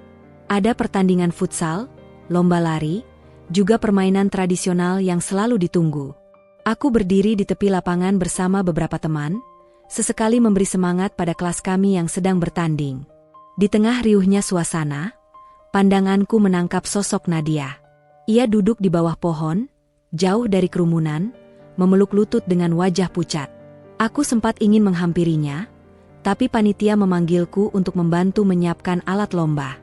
Tak lama kemudian, suara gaduh terdengar. Nadia pingsan. Nadia jatuh, teriak seorang murid dengan panik. Aku menoleh cepat. Benar saja, tubuh Nadia tergeletak di tanah, teman-teman berkerumun di sekelilingnya. Aku berlari sekuat tenaga. "Nadia," panggilku sambil meraih tangannya. "Dingin. Terlalu dingin untuk ukuran siang yang terik." Beberapa murid putri mencoba mengangkat kepalanya, sementara yang lain kebingungan mencari guru. Dalam kekacauan itu, aku ikut membantu mengangkat tubuhnya. Nafasnya tersengal, wajahnya pucat pasi, seolah tidak sadar sama sekali dengan keributan di sekitarnya. "Cepat bawa ke UKS," seru Burini, guru olahraga. Kami bergegas. 2 murid laki-laki membantu mengangkatnya, sementara aku masih menggenggam erat tas dan buku Nadia yang jatuh di dekatnya. Tanganku bergetar, seakan benda itu punya beban rahasia yang berat. Di UKS, suasana tak kalah panik. Petugas berusaha memberi pertolongan pertama, menempelkan kain basah ke dahinya. Namun ekspresi wajah petugas itu jelas bingung. "Ini bukan pingsan biasa," gumamnya sambil memeriksa denyut nadi. "Apa maksudnya, Bu?" tanyaku, hampir tak sabar. Biasanya anak-anak pingsan karena panas atau kelelahan. Tapi Nadia, dia pucat sekali, lemasnya berbeda. Bisa jadi ada masalah lain. Aku menelan ludah. Kata-katanya membuat dadaku sesak. Dari balik pintu, murid-murid lain terus berusaha mengintip, berbisik-bisik tak jelas. "Bawa ke puskesmas sekarang juga," putus Burini akhirnya. Beberapa guru segera mengurus transportasi.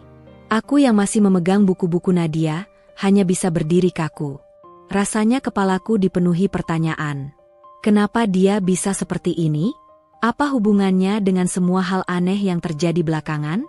Tiba-tiba, aku merasa ada seseorang menatapku.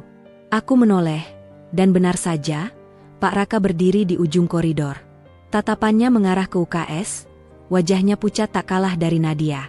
Aku refleks merapatkan genggaman pada buku-buku itu, seakan di dalamnya ada jawaban yang belum terungkap. Perjalanan ke puskesmas terasa panjang. Aku ikut naik mobil sekolah bersama beberapa guru. Nadia terbaring di kursi belakang, wajahnya tetap pucat, sesekali mengerang pelan.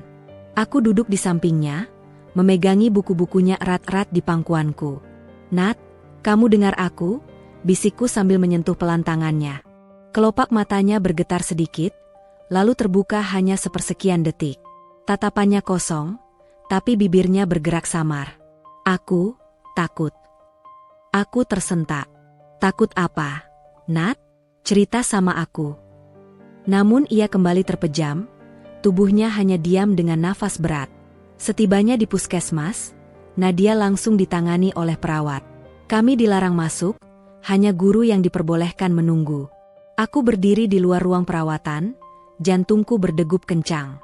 Beberapa teman yang ikut mengantar mulai berbisik. Dia kenapa? Sih?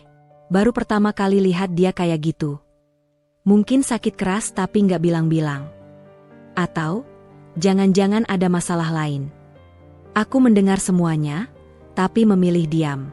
Hanya satu hal yang ku tahu, ini bukan sekadar sakit biasa. Nadia menyembunyikan sesuatu, dan kejadian pingsan ini hanyalah tanda yang semakin jelas. Aku menatap buku-buku yang masih kugenggam. Entah kenapa, aku merasa di dalam catatan Nadia, ada jejak yang bisa membuka kebenaran. Namun di sisi lain, bayangan wajah tegang Pak Raka kembali menghantui pikiranku. Ia pasti tahu sesuatu. Dan aku semakin yakin, rahasia ini lebih besar daripada sekadar seorang siswi yang sakit 14. Rahasia terbongkar. Suasana di puskesmas benar-benar mencekam sore itu. Ruang tunggu dipenuhi suara berbisik, napas tertahan, dan langkah kaki guru-guru yang gelisah. Aku duduk di bangku panjang, buku-buku Nadia masih kugenggam erat di pangkuanku. Seakan itu satu-satunya pegangan agar aku tidak ikut terhanyut dalam kepanikan. Pintu ruang periksa terbuka, seorang dokter perempuan keluar. Wajahnya serius, nada bicaranya hati-hati sekali. Mohon kepala sekolah dan wali murid Nadia ikut masuk, katanya. Aku refleks menegakkan tubuh. Dari arah pintu, kulihat Bu Rini, Pak Arman kepala sekolah, dan sepasang suami istri yang wajahnya mirip Nadia. Mereka masuk dengan langkah ragu. Aku tahu, itu pasti orang tua Nadia. Aku ingin ikut, tapi hanya bisa menunggu di luar. Waktu berjalan terasa lambat sekali. Suara detak jam dinding bahkan terdengar lebih keras dari biasanya. Beberapa menit kemudian, suara tangisan pecah dari dalam ruangan.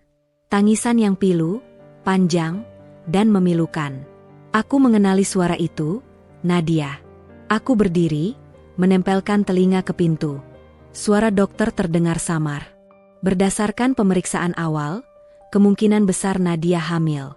Kami akan lakukan tes lebih lanjut, tapi tanda-tandanya cukup jelas. Jantungku serasa berhenti berdetak. Kata-kata itu menamparku keras. Hamil? Suara kursi bergeser, lalu terdengar teriakan kecil dari seorang perempuan. Mungkin ibunya Nadia. Tidak, itu tidak mungkin. Tiba-tiba suara Nadia pecah, terbata, penuh sesenggukan. Aku nggak bisa bohong lagi. Aku hamil, Bu, Pak. Aku hampir tak bisa bernapas mendengarnya. Tanganku spontan menutup mulut. Suasana di dalam ruangan makin ricuh. Suara ayah Nadia terdengar bergetar menahan marah. Siapa? Siapa yang melakukan ini padamu, Nadia? Hening beberapa detik, lalu Nadia berteriak di tengah tangisnya, suara yang takkan pernah kulupakan. Pak Raka ayah dari kandunganku. Dunia seakan berhenti berputar. Tubuhku lemas, aku terjatuh kembali ke kursi tunggu. Kata-kata itu menggema di kepalaku berulang kali. Pak Raka, guru teladan itu, guru yang dielu-elukan semua orang. Di dalam ruangan, aku bisa mendengar orang-orang bergemuruh. Ibunya menangis semakin keras. Ayahnya berteriak marah, dan suara kepala sekolah terdengar panik. Nadia, jangan bicara sembarangan. Itu tuduhan berat. Tapi Nadia tetap menangis. Suaranya parau namun penuh kepastian. Aku nggak bohong, semua ini karena Pak Raka. Pintu ruangan tiba-tiba terbuka. Bu Rini keluar dengan wajah pucat, lalu melihat murid-murid yang berkerumun di lorong. Semua pulang. Jangan ada yang menunggu di sini. Ayo cepat. Bentaknya, suaranya gemetar. Aku ikut berdiri, tapi kakiku masih gemetar. Teman-temanku berbisik-bisik, jelas mereka sudah mendengar sedikit dari percakapan tadi. Apa Nadia bilang hamil? Dia sebut nama Pak Raka. Ya? Nggak mungkin, Pak Raka kan guru teladan. Aku tidak sanggup menjawab. Semua terasa terlalu berat. Tak lama kemudian, sosok Pak Raka datang. Ia berlari tergesa, wajahnya pucat, kemeja setengah terlepas dari celananya. Matanya langsung mencari ke arah ruangan periksa. Mana Nadia? Suaranya keras, namun bergetar. Ayah Nadia keluar sambil menunjuk ke arahnya. Wajahnya merah padam, penuh amarah. Kau, dasar tidak tahu malu. Anak saya hancur karena kamu. Pak Raka terdiam, wajahnya kaku. Murid-murid yang masih tersisa membeku menyaksikan pertengkaran itu. Aku bisa merasakan napas orang-orang tercekat. Apa maksud Bapak? Pak Raka mencoba bicara, tapi suaranya goyah. Istrimu tahu ini? Kau tegas sama anak seusia dia? Teriak ayah Nadia. Orang-orang semakin gaduh. Guru-guru mencoba menenangkan, tapi suasana sudah kacau.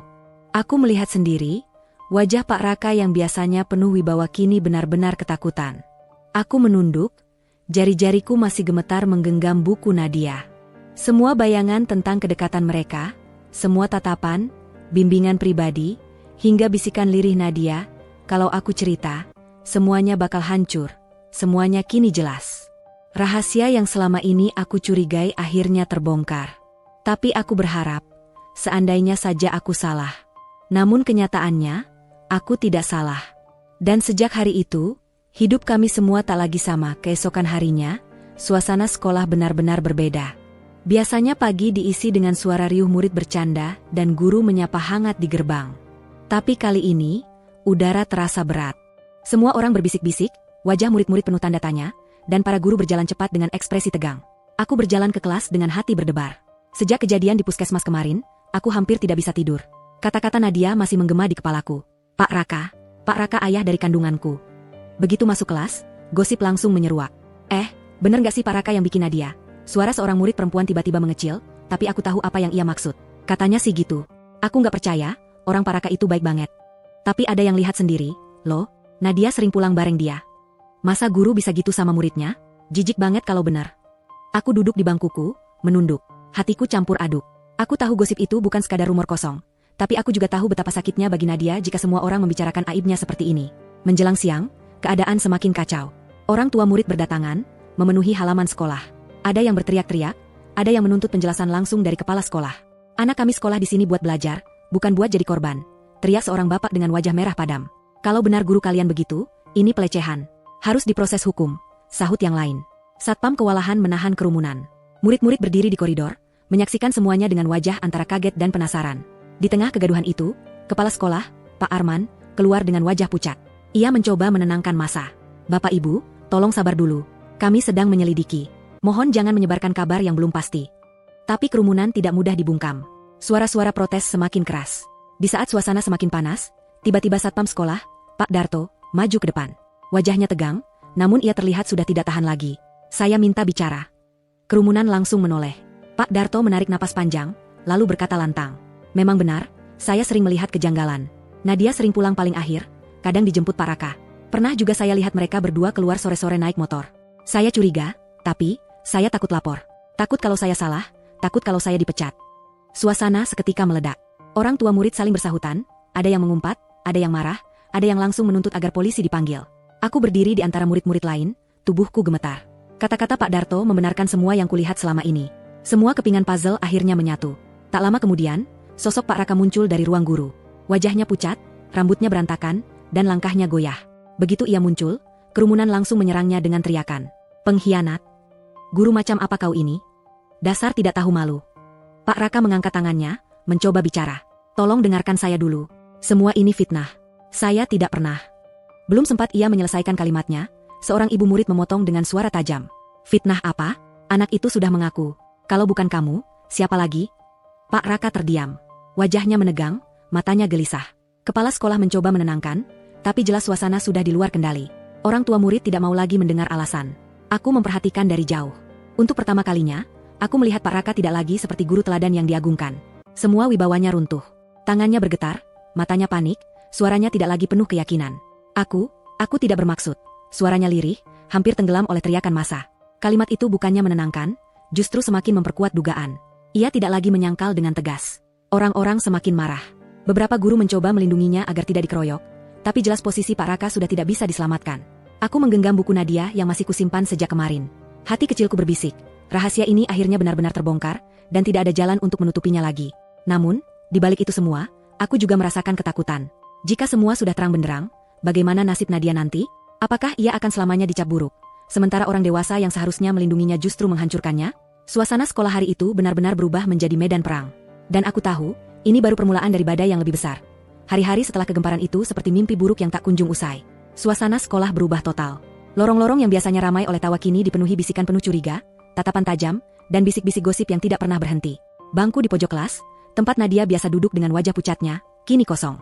Setiap kali aku melirik ke sana, hatiku terasa digenggam erat oleh rasa sakit yang tak bisa aku ungkapkan. Rasanya seperti ada lubang besar yang ditinggalkan oleh seseorang yang tiba-tiba menghilang. Kasihan Nadia, ya, bisik Sinta, teman sebangku. Aku menoleh, wajahnya tampak sendu. Kasihan, gumamku pelan. Aku bahkan gak tahu harus merasa kasihan atau marah. Semua ini, rasanya seperti mimpi buruk. Sinta menghela napas panjang. Ya, tapi tetap aja, coba bayangin. Dia seumuran kita. Harusnya lagi mikirin ujian, bukan mikirin hal kayak gitu. Aku terdiam. Lidahku keluh. Kata-kata Sinta menusuk, tapi aku tahu itu benar. Hari itu, saat jam istirahat, aku tak sengaja melewati ruang guru. Papan nama, Pak Raka, yang dulu terpasang rapi di pintu sudah dilepas. Hanya bekas lem menempel di kayu. Lorong itu lengang, tapi seolah menyimpan gema dari semua kejadian yang baru lewat. Aku teringat kembali hari-hari dulu. Suara tawa Pak Raka saat menjelaskan pelajaran dengan gaya santai. Cara dia menyemangati murid-murid dengan kata-kata motivasi. Betapa dulu, kami semua percaya ia adalah sosok panutan. Sekarang, semua hilang. Bahkan papan tulis di kelas kami, yang dulu penuh tulisan indah darinya, kini retak. Retakan itu bukan karena usia, tapi karena batu yang dilempar oleh warga yang marah. Papan itu berdiri dengan luka, seakan ikut menanggung aib yang ditinggalkan. Suatu sore, aku masih duduk di kelas setelah jam pelajaran usai. Hanya aku, papan tulis retak, dan bangku kosong di pojok. Aku berbicara pelan, seolah Nadia masih ada. Nadia, kenapa kamu gak cerita ke aku dari awal? Aku kan temanmu. Aku pasti mau dengerin, apapun itu. Suaraku pecah. Aku tahu, meski aku bicara, Nadia tak akan mendengar. Ia sudah tak ada di sini. Tiba-tiba Sinta masuk, membawa buku catatan. Kamu ngapain sendirian? Tanyanya heran. Aku buru-buru mengusap mataku. Nggak apa-apa. Cuma, kangen aja. Sinta ikut duduk di sampingku. Ia menatap bangku kosong itu. Kadang aku masih kebayang, pas dia pingsan di lapangan. Waktu itu aku kira dia cuma kecapean. Siapa sangka, ternyata sebesar itu rahasianya. Aku menggenggam ujung meja erat-erat. Iya, dunia kita kayak dibalik dalam semalam. Besoknya, suasana sekolah makin kacau.